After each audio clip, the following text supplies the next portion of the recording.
Apakah perbandingannya? Menyia-nyiakan kewajipan tadi serta mementingkan amalan zahiriah. Bagi Imam Al-Ghazali, ilmu tasawuf, ilmu tentang hati ni, nak suci hati ni fardu ain, mesti wajib. Kalau kita sia-siakan dia tu, samalah halnya dengan melakukan perbuatan menggosok badan zahir ketika menderita penyakit kudis dan bisul, tetapi melupakan mengeluarkan benda penyakit dari tubuh dengan bekam dan cuci perut. Kalau kita tak mau belajar yang tasawuf yang dalam-dalam, yang berkaitan dengan ilmu batin ni tadi, kita duk tumpu hak luar saja. Dia seolah-olah kita ni terkena penyakit kulit.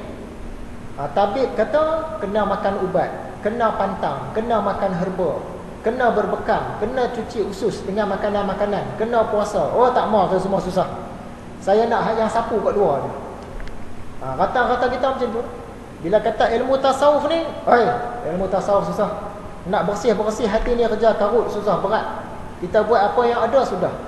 Ucap 2 kalimah syahadah, kita semayang, kita puasa, naik haji, bayar zakat apa semua, cukup lah tu.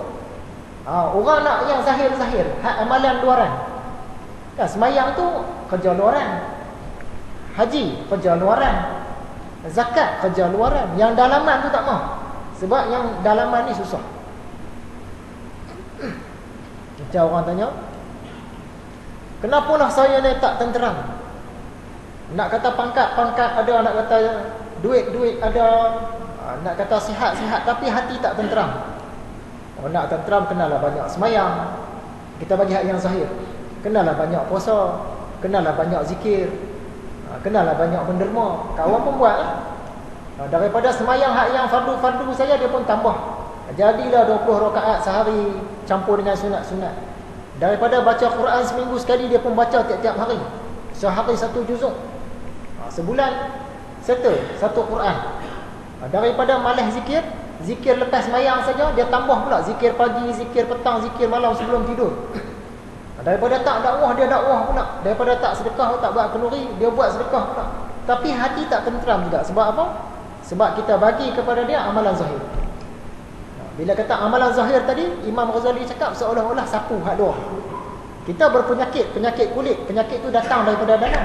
Kita ambil ubat, segala minyak angin, segala bedak sejuk, segala garam, segala apa benda, sapu dari luar. Sebab senang. Sapu dari luar. Macam mana rasa nak hidup bahagia dunia akhirat? Banyakkanlah semayang. Yang tu kita cakap. Yang dalaman tu kita tak attack. Sepatutnya yang dalaman. Dia kena belajar ilmu tasawuf. Daripada tasawuf tu nantilah, barulah dia dapat ketenangan hati. Rasa okey, rasa lebih bahagia daripada sebelumnya.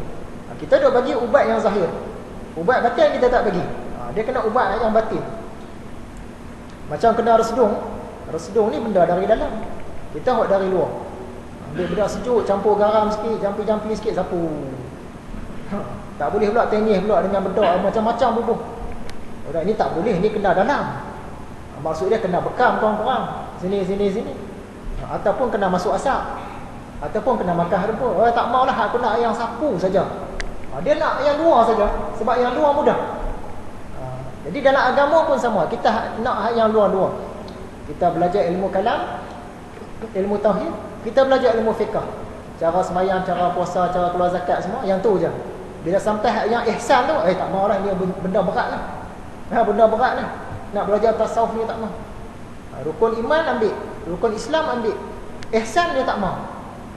Sebab dia kata susah, rumit. Padahal ketiga-tiga benda tu datang dalam hadis yang sama. Hadis yang mana malaikat Jibril datang dalam satu rupa yang cantik, yang bersih, yang tak ada debu, jumpa dengan Nabi Muhammad. Dia mengajar tentang rukun iman, rukun Islam, ihsan. Yang tauhid, fiqh kita ambil, yang ihsan tak mau. Sebab rumit. Bagaimana perlakuan ulama kosong dan ulama akhirat dalam hal ini? Ulama kosong, dia menunjukkan jalan kepada amal zahiriah. Macam tadilah, rasa hidup tak tenteram lah. Saya nak buat apa ni ustaz? Banyakkanlah semayang, banyakkanlah zikir, banyakkanlah sedekah. Hati dia tu kita tak terbiar. Yang mana ikhlas dia, yang mana tawaduk dia, yang mana riak dia tu tak ada. Yang dalaman tu. Seperti tabib-tabib jalanan menunjukkan jalan dengan menggosok badan zahiriah. Yang ulama akhirat pula tidak menunjukkan jalan selain dengan mensucikan batin, mencabut benda-benda jahat yang merosakkan tanaman dan akar-akarnya dari hati. Jadi beza. Kalau ulama kosong ni, Imam Ghazali dah kata ulama kosong. Dia kata ulama ni kosong, ilmu banyak pun kosong. Dia duk tarbiyah kerja-kerja yang luar saja. Yang dalaman dia tak mau tarbiyah. Kalau ulama akhirat, dia tarbiyah yang dalaman. Kita jenis nak mudah kan, macam semayang. Macam mana, boleh tak ustaz bagi tips nak bagi khusyuk semayang? Ni orang tanya kepada Dr. Harundin.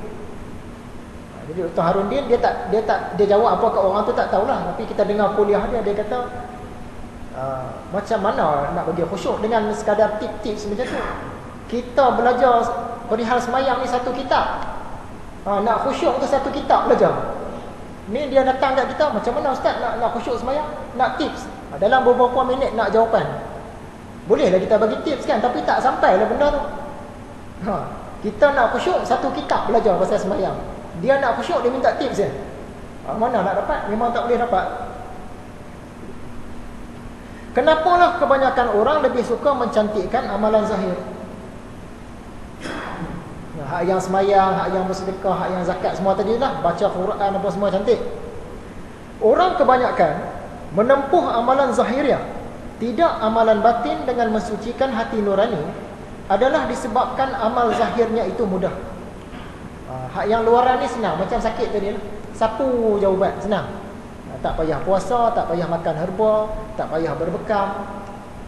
Sedangkan amalan hati itu sukar, seperti orang yang merasa payah meminum ubat yang pahit, lalu menempuh kepada menggosok badan zahir. Ubat dia tak mau minum, ubat ni pahit, susah, saya nak cari ubat gosok kan. Maka terus meneruslah ia payah menggosok dan bertambah pada benda-benda yang digosokkan, sedang penyakitnya terus bertambah juga. Badan dah naik kudis satu badan lah.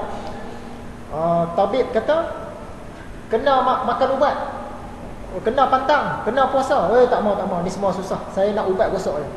Tabib pun bagi ubat gosok. Daripada satu ubat ke satu ubat duk gosok, tak hilang juga penyakit. Sebab dia nak rawat penyakit dari luar. Penyakit ni kena rawat dari dalam, baru dia cantik. Kenapa sangat penting untuk kita mensucikan hati? Sucikan hati ni penting kan? Kata Imam Al-Ghazali, sesungguhnya hati apabila kosong dari sifat yang tercela, maka penuhlah dia dengan sifat terpuji. Kita bagi contoh dulu macam cawan. Dalam cawan ni dia ada karat-karat, kopi, bekas-bekas sisa-sisa minum. Kita nak masuk air jernih, bila tuang dalam tu air jernih tadi, dia bercampur dengan karat, kopi apa semua tadi, jadi air kelabu asap. Dia tak boleh jadi air jernih. Hati kita macam tu juga. Hak yang jahat-jahat tu ada lagi, tiba-tiba nak masukkan sifat-sifat mahmudah. Dia kalau masuk pun dia bercampur gaul. Jadi cara dia, kita kena buat keluar dulu hak yang karat-karat, kotor-kotor, debu-debu tadi. Macam dah cawan tadi, kena cuci bagi bersih dulu, buang karat-karat tu tadi, dah bersih dah, masuklah air masak. Macam ni hati kita pun macam tu juga. Kena buat keluar hak yang tak elok-eloknya, riak, hasad, dengki, tamak, lupa, semua sifat mazmumah tu kena lawan. Barulah yang ni boleh masuk. Kalau tidak, dia bercampur. Tu yang jadi semayang pun semayang juga, tapi mencuri juga, dia campur. Dia campur dua-dua, sebab dia tak bawa keluar hak yang asal, dia tak bawa keluar. Hati kita ni dia ibarat kolam. Apa isi kandungan hati kita? Dia ibarat tali air yang masuk ke dalam kolam tu. Ada satu kolam, anak sungai masuk, ada 5 anak sungai. 5 anak sungai ni, apa benda yang dia bawa, itulah isi kolam. Hati kita ni dia ada 5 anak sungai, iaitu 5 deria. Apa yang banyak kita tengok, yang itulah yang ada dalam hati kita. Dia anak sungai, masuk dalam kolam hati. Apa yang kita banyak dengar, yang itulah ada dalam kolam hati kita. Jadi 5 deria tu, yang kita rasa, yang kita makan, yang kita sentuh, yang kita dengar, yang kita cium, yang itulah ada dalam hati kita. Jadi nak bagi bersih kolam hati kita ni, kena bagi bersih lah dia punya anak-anak sungai tu tadi. Tengok benda baik-baik, dengar benda baik-baik, cakap benda baik-baik, dia masuk. Jadi anak sungai tu semua cantik, jernih je masuk, kolam hati pun jernih. Ini kita duk tengok, duk dengar, duk cakap benda yang tak elok. Dia berterusan masuk dalam hati kita. Salah kita sendiri lah tu.